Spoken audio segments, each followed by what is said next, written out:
In this video, I'm going to show you how to fix 0x800700AA. The request source is in use in Windows 11 error. First thing you want to do is you want to go here. So go here and type in Windows Security. Over here, you want to make sure you disable some of these anti and protection settings. So just go to Manage Settings. Make sure you turn this off and turn this off.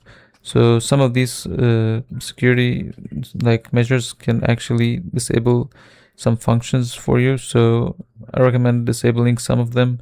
You can turn them back on later just to check if your issue has been fixed. So once you're done with this, next thing you want to do is go to Windows Update, check for any updates. So if you have Windows Update, so if you have any updates like latest update, make sure you are on the latest update.